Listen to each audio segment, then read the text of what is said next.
sua Bíblia, meu irmão, na primeira epístola de Pedro, no capítulo 3, nós estaremos fazendo a leitura do versículo 13 ao versículo 17. Assim nos diz a palavra do Senhor. Ora, quem é que vos há de maltratar, se fordes zelosos do que é bom? Mas ainda que venhais a sofrer por causa da justiça, bem-aventurados sois. Não vos amedronteis, portanto, com as suas ameaças, nem fiqueis alarmados.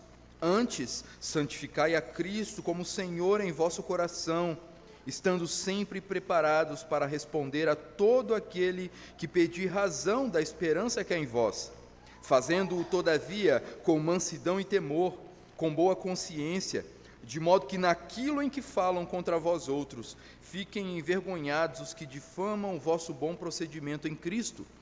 Porque se for da vontade de Deus, é melhor que sofrais por praticardes o que é bom, do que praticando o mal. Até aí a leitura da palavra do Senhor. Vamos orar mais uma vez? Pai Santo, Deus Todo-Poderoso, Deus, nós estamos aqui reunidos em Teu nome, ó Pai. E nós queremos ouvir a Tua voz nessa noite. Por misericórdia, Senhor, fala conosco.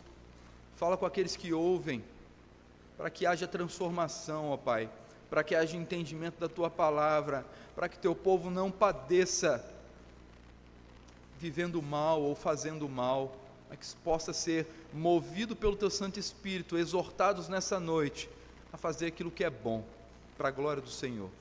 Pedimos isso, Senhor, em nome de Jesus. Amém.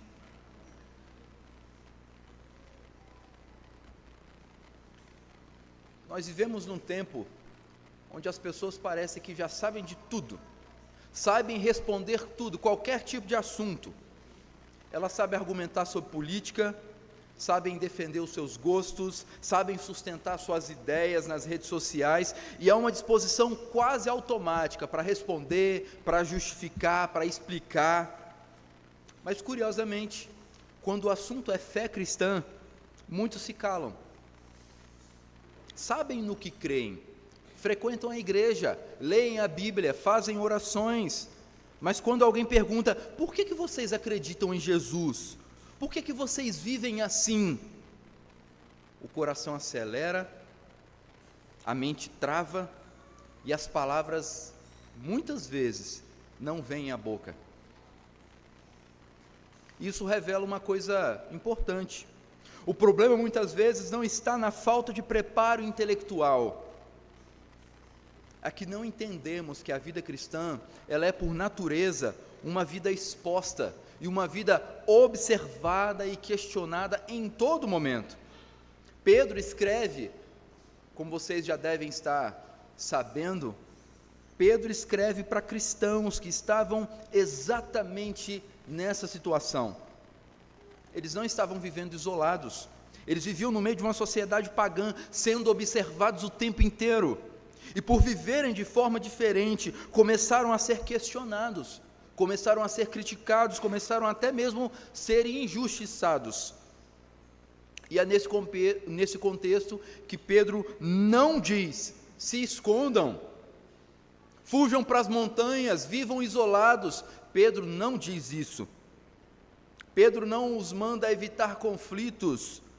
Pedro diz, estejam prontos. Prontos não apenas para sofrer, mas prontos para responder. E responder não com agressividade, responder não com orgulho, mas com clareza, com mansidão e com convicção daquilo que se crê. Isso nos leva ao tema do sermão dessa noite, prontos para responder. Mas aqui surge para nós uma pergunta que orienta aquilo que nós vamos refletir nessa noite. O que significa na prática estar pronto para responder? O que é isso? Será que é simplesmente ler tanto a Bíblia que você tem respostas bíblicas para tudo aquilo que você vive? Pedro nos mostra que essa prontidão, ela não começa na boca. Não começa na boca. Ela começa antes na forma como nós vivemos, no que governa o nosso coração, na maneira como nós nos posicionamos e na convicção com a qual nós enfrentamos o sofrimento. E o primeiro lugar onde essa prontidão se revela não é no discurso, é na vida. Porque antes de existir uma resposta, normalmente precisa existir uma pergunta. E Pedro nos ensina que a própria vida do cristão deve ser o tipo de vida que gera perguntas. Por isso, em primeiro lugar, nós aprendemos que devemos estar prontos para responder com uma vida que provoca perguntas. Prontos para responder com uma vida que provoca perguntas. E é o que a gente pode ver do versículo 13 e o versículo 14. Pedro inicia aqui com uma pergunta retórica, que à primeira vista parece algo simples, mas carrega uma lógica profunda. Pedro diz: quem é que vos há de maltratar se fordes zelosos do que é bom? A frase aponta para uma expectativa positiva. Pedro está dizendo aqui: se a gente fizer o que é bom, ninguém vai nos maltratar. Será? A palavra aqui para zelosos é a mesma palavra para entusiasta. Não quer dizer alguém que simplesmente não faça o mal. Significa alguém que se dedica, alguém que é apaixonado pelo que é bom. Ou seja, Pedro não está falando aqui para nós de uma bondade ocasional, mas de um estilo de vida marcado pela prática do bem. É isso que Pedro está falando. Isso significa que o cristão, ele deve ser reconhecido por uma vida que, de forma visível, de forma muito visível, promove o bem. No ambiente de trabalho, o cristão deve ser aquele que não entra em esquemas. O cristão é aquele que não compactua com injustiça, que cumpre sua palavra. Na família, ele é aquele que serve, que perdoa, que sustenta relacionamentos com paciência. Na sociedade, ele é aquele, como nós vimos no sermão passado, que não paga o mal com o mal, mas busca a paz. Essa vida em condições normais, a vida que nós vivemos, debaixo dessas orientações do apóstolo Pedro, tende a gerar respeito. Mas Pedro não é ingênuo. Ele sabe que o evangelho não apenas atrai, Pedro sabe que o evangelho também confronta. Por isso ele imediatamente acrescenta aqui no versículo 13, ele diz: mas ainda que venhais a sofrer por causa da justiça, bem-aventurados sois. E aqui há um eco direto das palavras de Jesus Cristo lá no Sermão do Monte, nas bem-aventuranças. Sofrer por causa da justiça não é de maneira nenhuma um fracasso espiritual, mas é uma identificação com o próprio Senhor Jesus Cristo, porque o termo justiça aqui, meus irmãos, não é um termo genérico. O termo justiça aqui refere-se a uma linha alinhada com a vontade de Deus. Portanto, quando alguém sofre por viver de maneira fiel, esse sofrimento não é acidental, ele é teologicamente significativo. Pedro então orienta: não vos amedronteis, nem fiqueis alarmados. Se você reparou bem, a linguagem aqui que Pedro utiliza, ela remete ao texto que nós lemos na liturgia, em Isaías capítulo 8, onde o povo é chamado a não temer aquilo que o mundo teme. Mas o que o cristão deve fazer então? Ele deve temer, mas ele não deve temer o que o mundo teme, ele teme ao Senhor. Ou seja, o medo que nós sentimos não é medo do escuro, viu, crianças? Isso aqui é um medo das coisas, é um medo de como as pessoas vão nos enxergar, é um medo de como as pessoas podem imaginar-se de acordo com tal e tal reação que nós temos. O medo, ele revela quem governa o nosso coração. O mundo vive reagindo ao medo, mas o cristão, ele vive governado por Deus. Por isso mesmo, diante da pressão, o cristão, ele não se desestabiliza. E aqui é um ponto central, meus irmãos. Uma vida assim, quem vive uma vida assim, chama atenção. Não para ele mesmo, mas por que essa pessoa vive assim? Quais são as convicções dessa pessoa para que ela possa viver assim? Quando alguém deixa de revidar, isso chama atenção. Quando alguém mantém integridade, onde todos negociam princípios, isso chama atenção. Quando alguém permanece firme, mesmo sendo prejudicado, isso chama atenção. E essa atenção muitas vezes vem em forma de pergunta.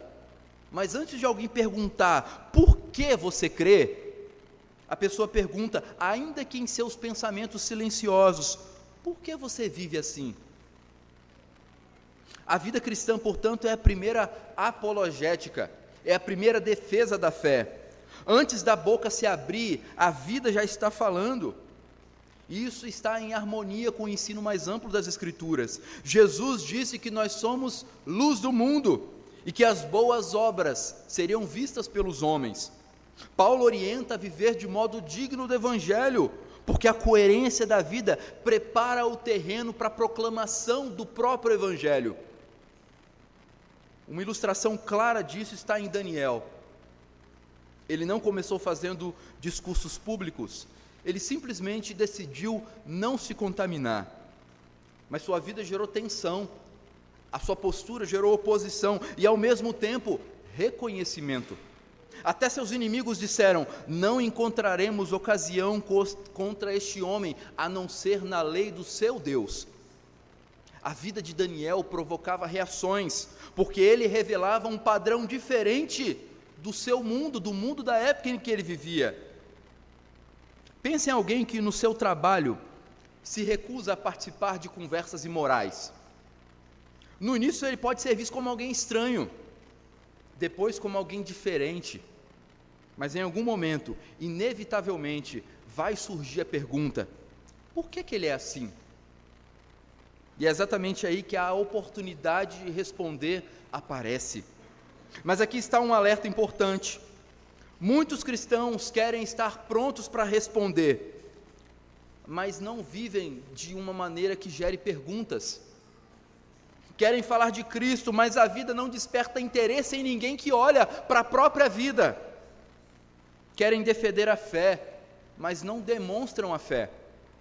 Pedro está invertendo aqui essa lógica, ele está dizendo, não comece pela resposta, comece com a sua própria vida, porque no plano de Deus, a resposta ela não surge no vazio, ela nasce no contexto de uma vida que já está testemunhando, para que a partir dessa vida que testemunha, a resposta venha.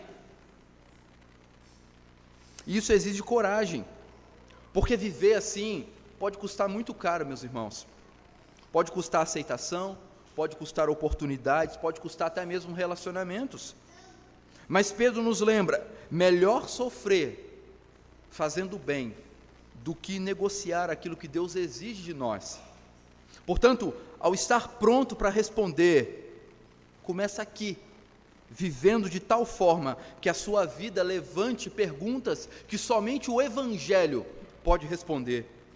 Isso nos leva ao próximo passo, porque não basta viver de uma maneira diferente, em algum momento a pergunta virá, e quando ela vier, não basta ter uma vida coerente, é preciso ter um coração preparado. Porque quem vive de forma diferente precisa estar pronto para explicar de onde vem essa diferença. De onde vem essa diferença? Então, em segundo lugar, nós precisamos estar prontos para responder, mas com um coração que sustenta respostas. É o que a gente pode olhar na primeira parte do versículo 15. Veja o versículo mais uma vez. Antes, santificai a Cristo como Senhor em vosso coração. Vejam, irmãos,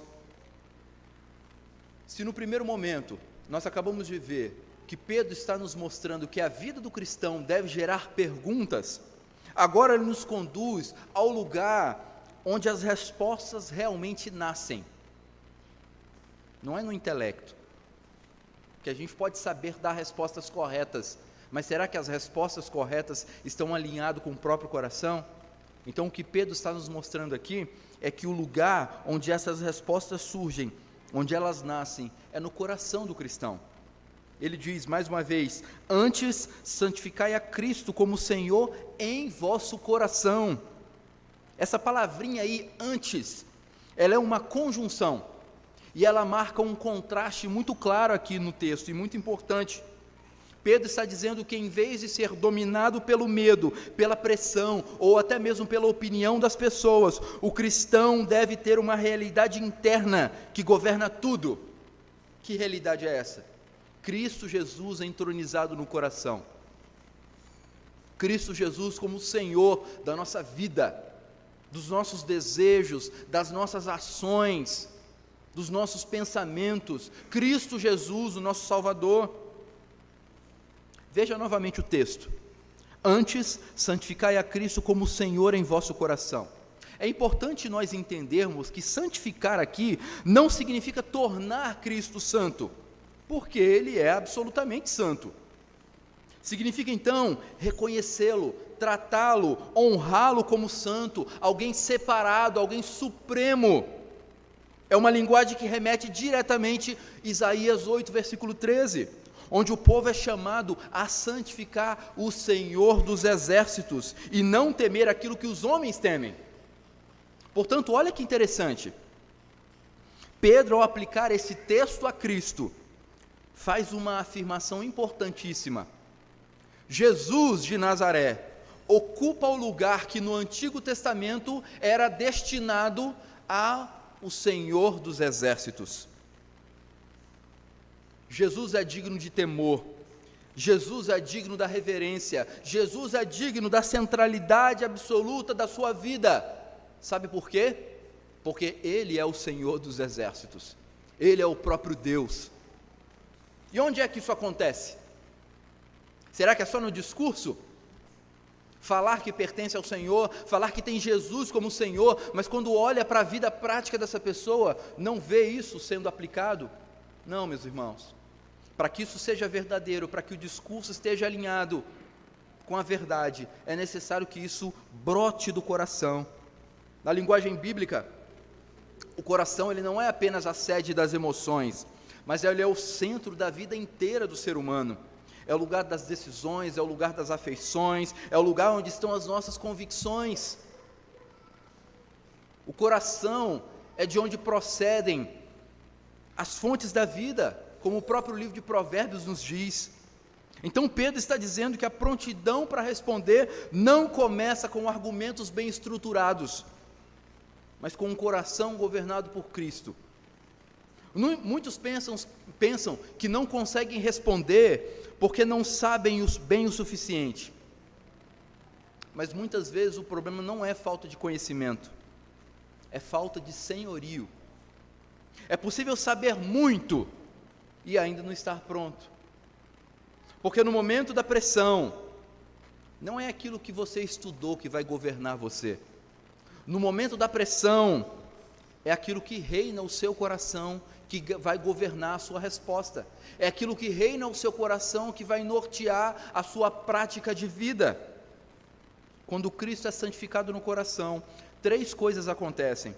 Primeiro, o medo perde o controle.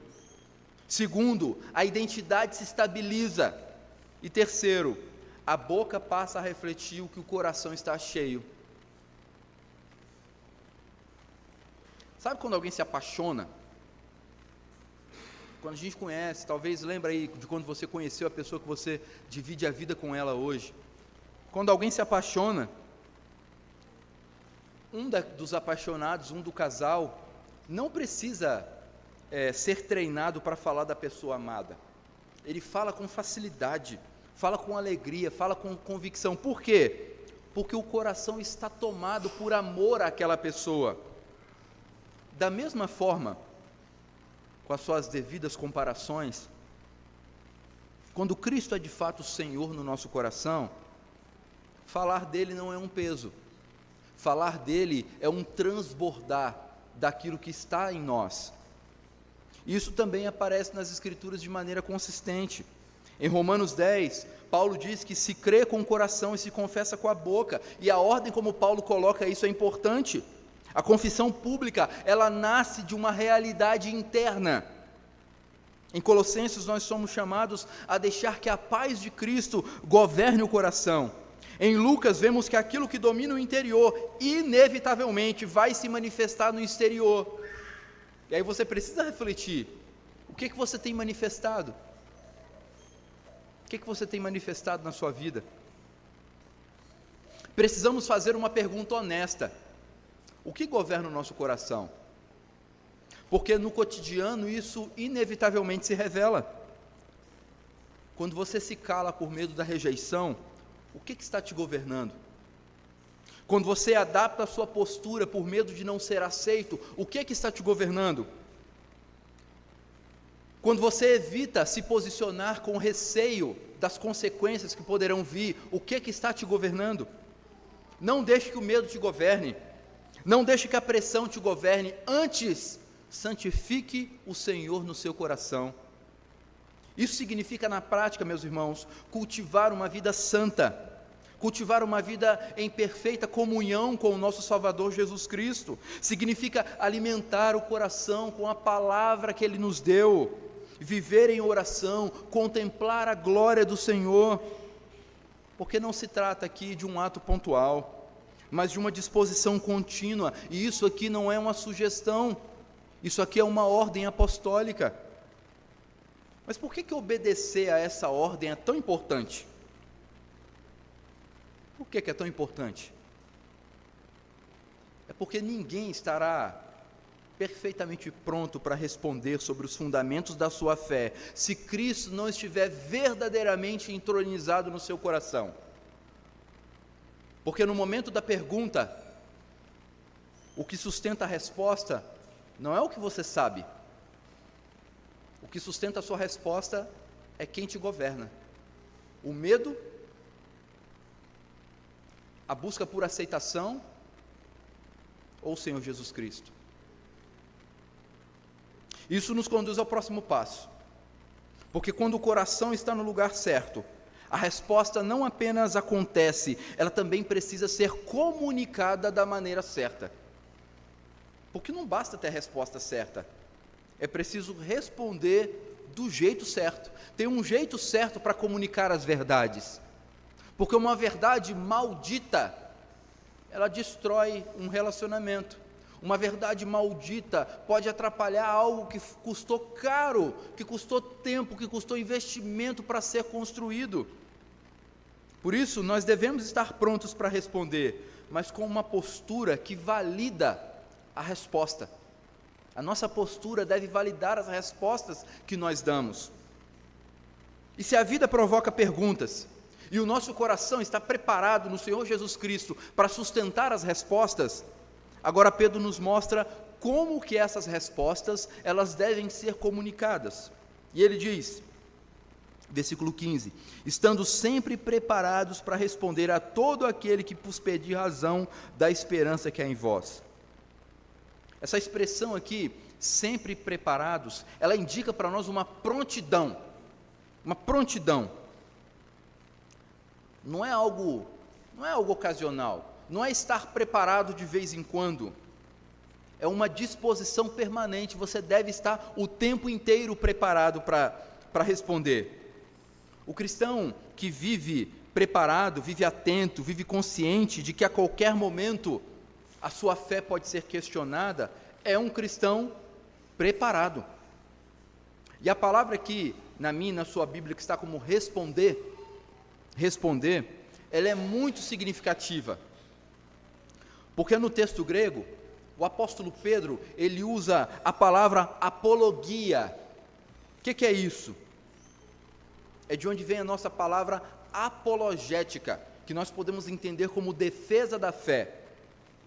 Mas essa palavra, especialmente no contexto de Pedro aqui, no contexto do momento em que, no grego, onde a Bíblia foi escrita, era usada em um contexto jurídico, para uma defesa diante de um tribunal. Quando alguém ia ter que se justificar diante do tribunal, ele exercitava a apologia.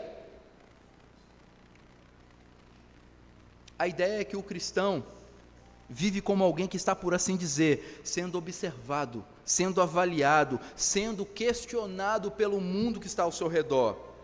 Mas perceba, olhe de novo para o texto, essa defesa não é de qualquer coisa. Veja o que é essa defesa. É da esperança que há em vós.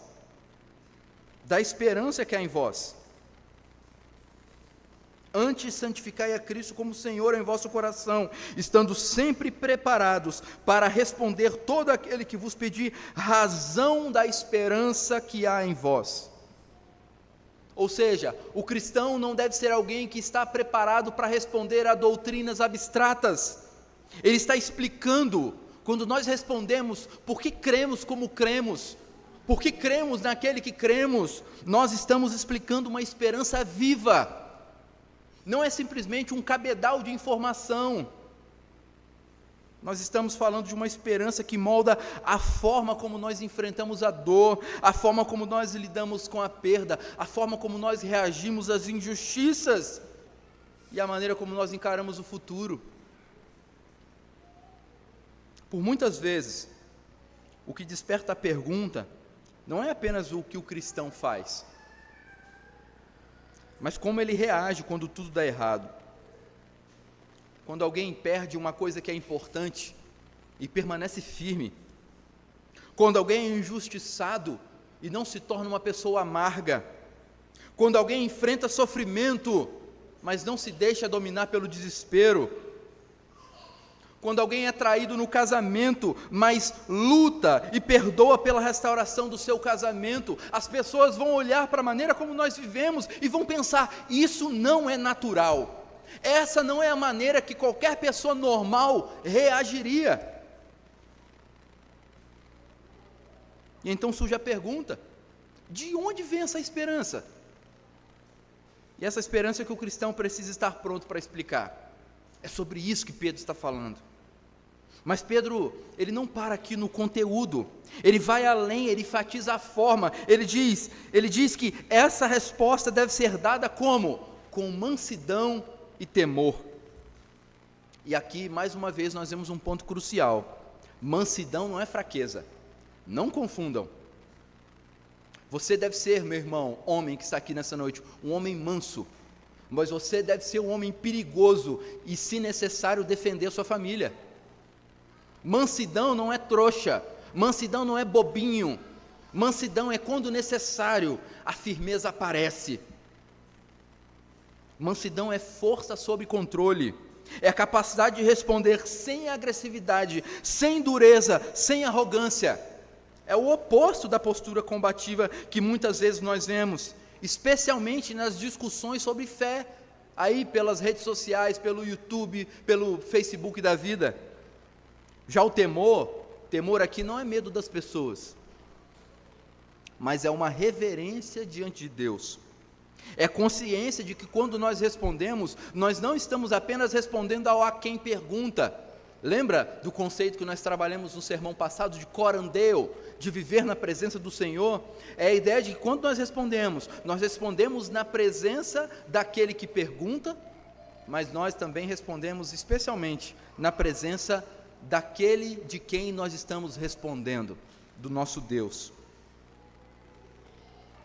E isso cria um equilíbrio muito poderoso para a nossa vida, porque a mansidão evita a dureza com as pessoas. Ser manso vai te ajudar a não ser duro com as pessoas, e o temor, ser alguém que teme a Deus, vai permitir que você não seja leviano contra o Senhor. Ou seja, o cristão responde com respeito para com quem ouve e com reverência para com aquele de quem ele fala. E Pedro ainda acrescenta algo para nós. Ele diz: tendo boa consciência, de modo que naquilo em que falam contra vós outros, fiquem envergonhados os que difamam o vosso bom procedimento em Cristo. Aqui novamente ele conecta a fala com a vida. Pedro está unindo esses dois pontos. A boa consciência, o que é a boa consciência? É o resultado de uma vida íntegra na presença de Deus. Vejam, irmãos, não é uma vida perfeita, não é. A ideia de boa consciência não é que você só pode ter uma boa consciência se você tiver uma vida perfeita, porque senão é impossível ter boa consciência, porque nós pecamos contra Deus, pecamos contra os próximos. Então, boa consciência é uma vida sincera e uma vida coerente. É você viver aquilo que você diz crer. Isso é coerência. Mas isso não significa que as pessoas deixarão de criticar. Pedro não está sendo ingênuo aqui. Pedro é muito realista. Ele diz, naquilo em que falam contra vós. Ou seja, Pedro está entendendo que a oposição ela vai continuar. Mas há uma diferença, porque quando a vida é coerente, a crítica acaba perdendo credibilidade. Quando você vive de maneira correta, às vezes a fofoca até cresce.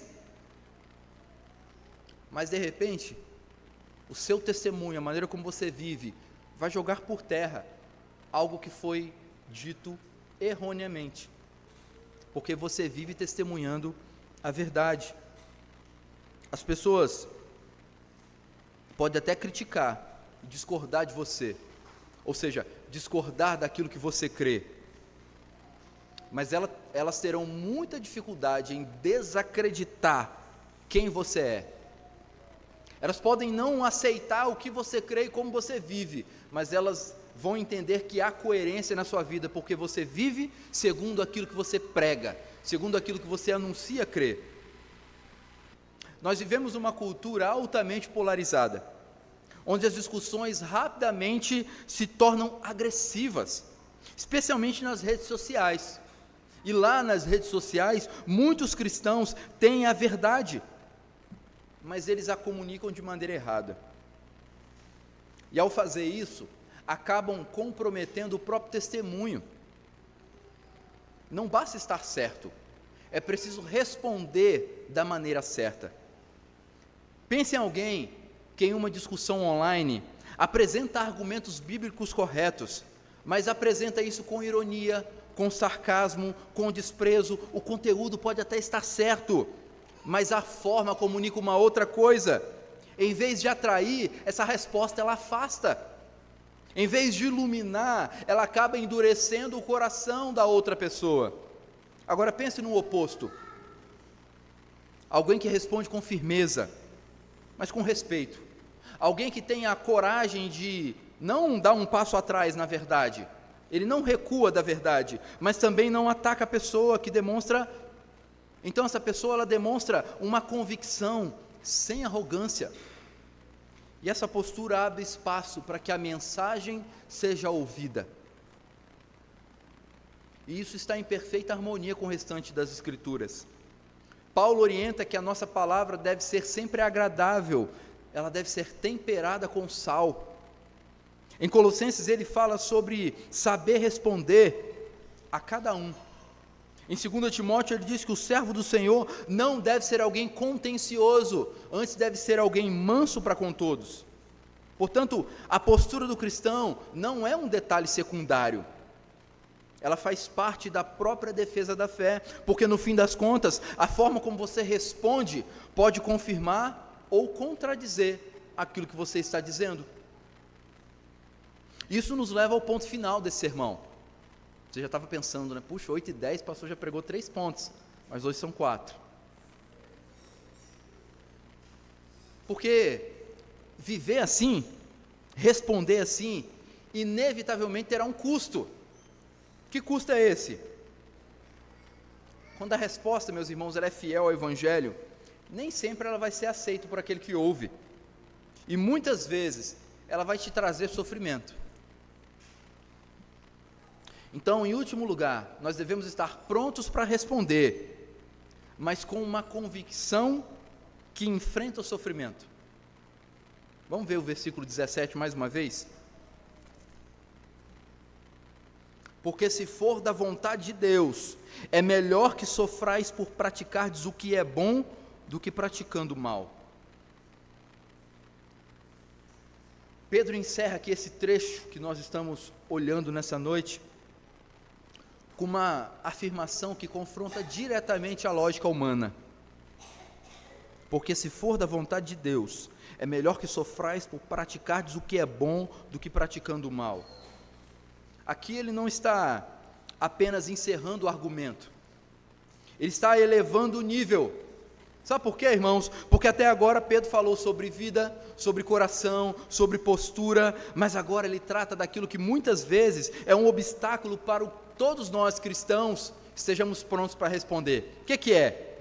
O medo do sofrimento. Às vezes a gente não quer responder sobre a nossa fé, a gente não quer entrar em embates, porque nós sabemos que se a gente falar o que tem que falar, nós vamos sofrer. E a estrutura do versículo é clara. Existe aqui um contraste: sofrer fazendo bem e sofrer fazendo mal. O que isso nos mostra? Nos mostra que o sofrimento é uma realidade para aqueles que imitam a Cristo. Sofrimento é uma realidade para todos aqueles que tomaram a sua cruz e agora estão seguindo a Jesus Cristo. Todos aqueles que estão imitando a Cristo, fatalmente iremos sofrer em algum momento da vida. E Pedro afirma: é melhor sofrer fazendo bem. E vejam, irmãos, isso não é natural, mas isso é teologia. Porque naturalmente, nós evitamos o sofrimento a qualquer custo. Nossa tendência é sempre proteger a nossa reputação, é preservar as oportunidades, é evitar conflitos.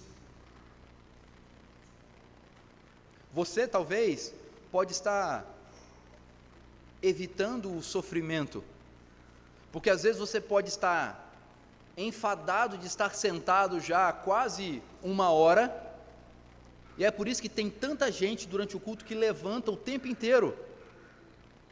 Tem gente que não passa um domingo da semana sem ver o bebedouro da igreja, sem ver o banheiro da igreja. Eu já falei isso aqui para vocês, irmãos. Quando o pregador está falando, eu sei que vocês estão olhando daí para cá e estão vendo o pastor Bruno, mas aquele que prega aqui está sendo voz de Deus. Não é isso que nós oramos? Que o pregador dessa noite seja a boca de Deus, seja a voz de Deus.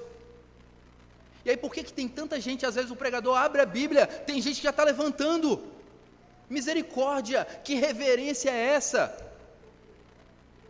Por que você não pode encarar o sofrimento de ficar sentado aí, ouvindo Deus falar contigo?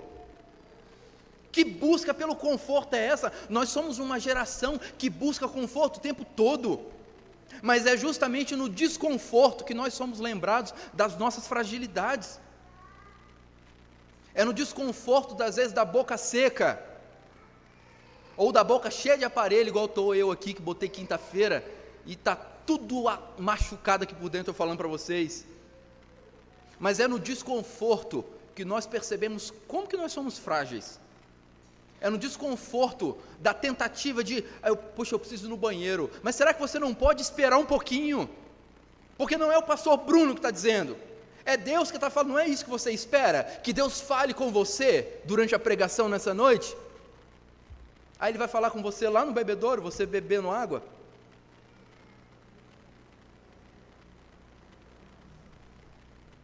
Pedro nos ensina isso aqui. A nossa busca por evitar o sofrimento. A gente quer ser amado a qualquer custo. Na verdade, nós nos amamos mais do que todas as outras coisas. O problema é que quando nós nos amamos, e amamos mais a nós mesmos do que a Deus, nós não queremos sofrer. Sofrer para nós é um escárnio. Sofrer para nós é um martírio. Eu não estou dizendo aqui que nós somos malucos que gostam de sofrer. Nós não somos essas pessoas, mas nós entendemos que esse sofrimento, nós não estamos falando aqui de pegar uma faca e cortar o braço, nós não estamos falando de acender uma vela e jogar cera quente no braço, não é isso. Esse sofrimento é a vida. A vida tem alegrias, muitas alegrias, mas também a vida tem sofrimentos. E ele acrescenta algo ainda mais profundo. Veja, ele diz: se for da vontade de Deus. Você já parou para pensar que talvez o seu sofrimento é da vontade de Deus? Isso deve mudar a maneira como nós enfrentamos o sofrimento. Pedro não apresenta o sofrimento como algo fora de controle, como um acidente ou como uma fatalidade. Pedro coloca o sofrimento dentro da soberania de Deus. Deus não apenas permite, Deus governa todas as coisas. Nada escapa ao seu decreto. A Confissão de Fé de Westminster, ela declara que Deus governa tudo aquilo que acontece. Isso inclui de maneira misteriosa, mas real, até mesmo as circunstâncias difíceis que nós enfrentamos. Portanto, quando o cristão sofre por fazer o bem, ele não está fora da vontade de Deus. Quando você sofre, você pode estar, na verdade você está exatamente no lugar onde Deus quer que você esteja. E aí o sofrimento deixa de ser um sinal de abandono.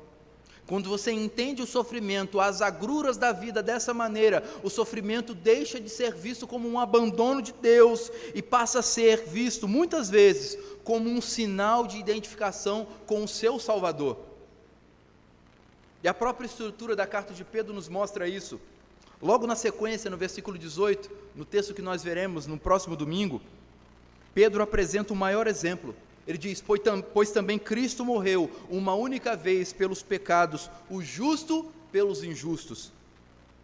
Cristo não sofreu porque ele falhou, ele sofreu porque ele foi fiel. Ele não sofreu por fazer o mal, Cristo sofreu porque ele fez o bem. Ele não sofreu por erro, ele sofreu por obediência. E ao fazer isso, ele não apenas nos salvou, mas ele também nos deixou um padrão de como nós devemos viver e encarar o sofrimento. No livro de Atos, os apóstolos, eles saem regozijando-se por terem sido considerados dignos de sofrer por causa do nome de Cristo. Em Filipenses, o apóstolo Paulo afirma que foi concedido não apenas crer em Cristo, mas também sofrer por Ele. Em Hebreus, nós somos lembrados de olhar para Jesus, aquele que suportou a cruz por amor. Portanto, a disposição para sofrer, por fazer o bem, não é um acidente na vida cristã, é parte do chamado. O chamado de sermos imitadores de Cristo. Muitos não estão prontos para responder, não porque não saibam o que dizer, mas porque não estão dispostos a pagar o preço por dizer o que tem que dizer. Porque em alguns contextos, responder significa perder. Perder aceitação, perder oportunidades, perder relacionamentos. Talvez no seu ambiente de trabalho, responder com fidelidade significa não avançar como os outros colegas de trabalho avançam na profissão. Na família, responder com fidelidade pode significar ser mal interpretado. Na sociedade, pode significar ser rotulado. E então surge uma tentação perigosa: silenciar. Mas Pedro nos chama aqui a uma convicção. Vale mais a pena sofrer fazendo bem do que viver negando aquilo que é certo. Meu irmão, se você tem vivido assim, se você tem vivido negando fazer o bem, mas escolhendo as entrelinhas, escolhendo a omissão, eu não disse nem a mentira e nem a verdade, eu fui neutro. Não existe neutralidade na verdade. Ou você a diz, ou você mente.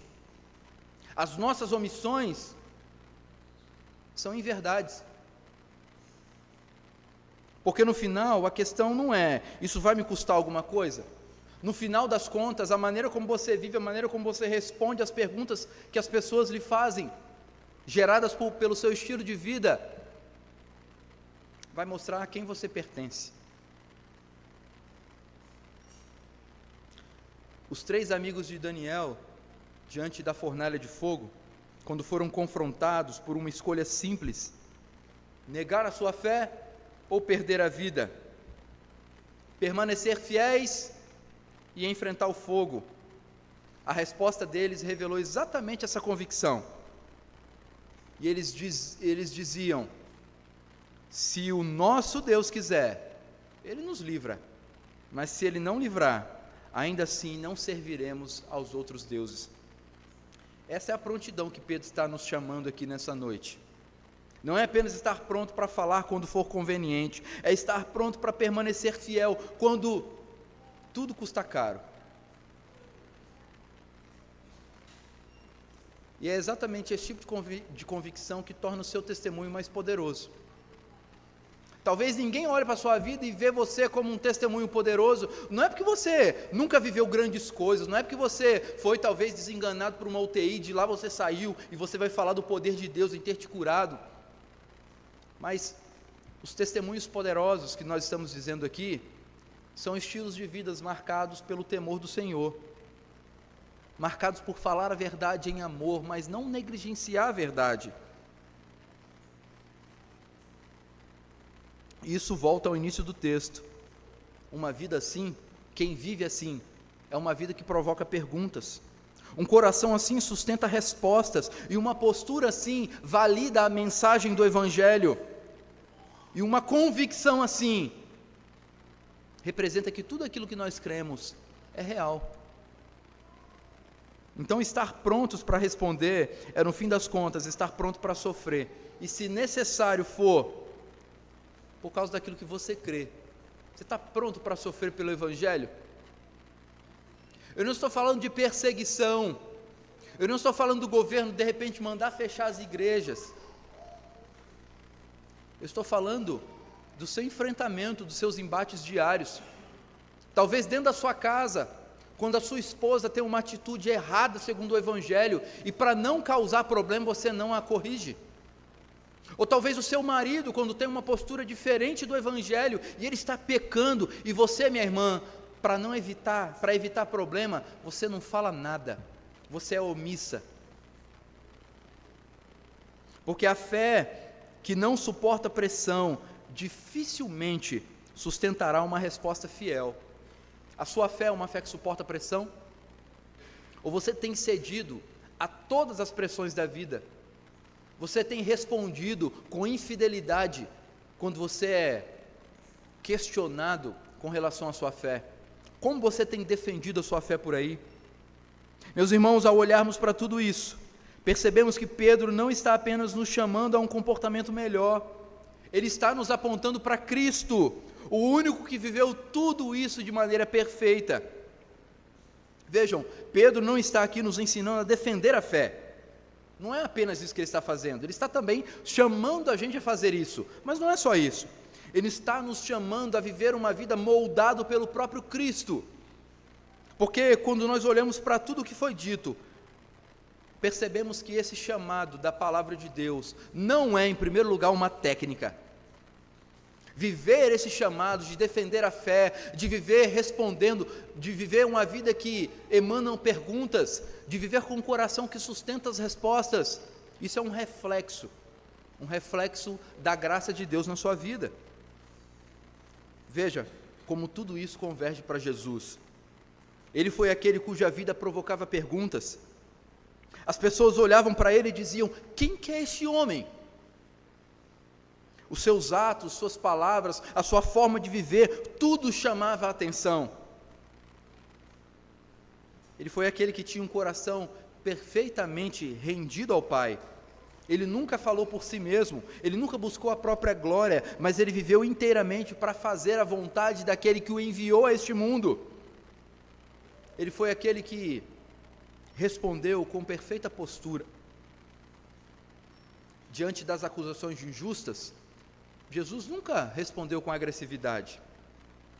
Diante de ataques, Jesus nunca agiu sem ser com mansidão. Diante da hostilidade, ele sempre permaneceu firme e santo. E acima de tudo, ele foi aquele que sofreu por fazer o bem. Pedro, inclusive, faz questão de dizer isso na sequência do nosso texto. Ele diz: Cristo morreu uma única vez pelos pecados, o justo pelo injusto. Ele não apenas nos deu um exemplo. Jesus Cristo é muito mais do que o exemplo de um homem. Jesus Cristo é o próprio Deus e é aquele que nos garante a salvação. O sacrifício dele nos garante salvação. Salvação de quê, pastor? Salvação dos nossos pecados. Porque sem Cristo nós estamos perdidos. Porque a verdade, meus irmãos, se nós formos honestos com a nossa própria consciência, nenhum de nós aqui vive perfeitamente. Nenhum de nós faz isso aqui que Pedro acabou de falar. Nem sempre a nossa vida provoca perguntas certas. Nem sempre o nosso coração está plenamente rendido ao Senhor. Nem sempre a nossa postura é marcada pela mansidão, e muitas vezes, mais do que deveríamos, a nossa vida, nós tentamos evitar ao máximo qualquer tipo de sofrimento, qualquer tipo. Mas Cristo fez perfeitamente aquilo que nós falhamos em fazer, e Ele fez isso por nós. Por isso que Ele é o nosso mediador, por isso que Ele é o nosso sumo sacerdote. Ele viveu a vida que deveríamos viver, e Ele morreu a morte que deveríamos morrer, para que pela fé pudéssemos não apenas ser perdoados, mas pudéssemos ser transformados. Portanto, estar pronto para responder não começa com esforço humano, começa com redenção. Começa quando o coração é alcançado pelo Evangelho, quando Cristo deixa de ser apenas uma ideia e passa a ser o Senhor, quando a esperança deixa de ser apenas um conceito e passa a ser uma realidade viva dentro de nós e manifestada através do nosso testemunho e das nossas palavras. Então, a partir disso, tudo na nossa vida muda. A vida começa a refletir essa esperança, o coração começa a se firmar nessa verdade, a postura começa a expressar essa graça que nós fomos alvo, e a convicção começa a sustentar até mesmo no sofrimento. Mas eu não quero que você saia daqui nessa noite se perguntando apenas se você está pronto para responder. Não é essa a minha intenção. Se você sair daqui só perguntando isso para você mesmo, eu não fui fiel ao sermão nessa noite. A pergunta mais profunda para nós nessa noite é: você tem essa esperança? Você tem essa esperança que Pedro está falando aqui?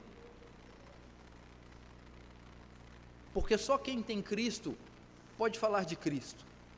Só quem ama Jesus pode falar verdadeiramente do amor de Deus. Só quem foi transformado por Ele vive de uma maneira diferente. E só quem sabe a quem pertence está pronto para responder à razão da esperança que tem em Cristo Jesus, o nosso Salvador. Amém.